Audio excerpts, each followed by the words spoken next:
নমস্কাৰ সকলোকে মোৰ অন্য এটা মিনি ব্লগলৈ স্বাগতম জনাইছোঁ। আজি গৈ আছোঁ নামঘৰত, মানে নামলৈ। আজি জুৰীয়া নামঘৰত নাম এখন আছে, তাৰপিছত তালৈ গৈ আছোঁ। এই লক্ষ্যদা আৰু আছে আৰু বহুত বেলেগ বেলেগ গাঁৱৰ পৰা আহিছে নামতীসকল বা আইবাপসকল। এই নামঘৰজনা চাওকচোন, ইমান ধুনীয়াকৈ নিৰ্মাণ কৰিছে, ইমান ধুনীয়া যে লাগিছে।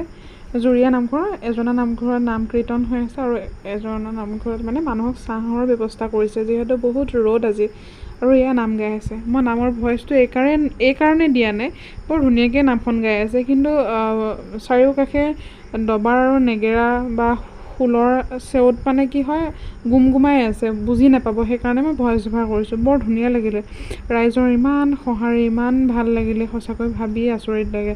সকলোৱে নাম গালে, শেষত যে ৰাসৰ কেলি কৰে এই নাম ভাগত সকলো গাঁৱৰ যিসকল আইবাপসকল আছিল, সকলোৱে ঘূৰি ঘূৰি একেলগে ইমান ধুনীয়াকৈ নাচিছে।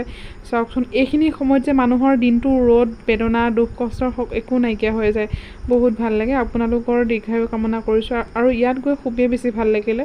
মই নাম এষাৰ দিলোঁ বাৰু, কেনেকুৱা পাইছে ৰাইজেহে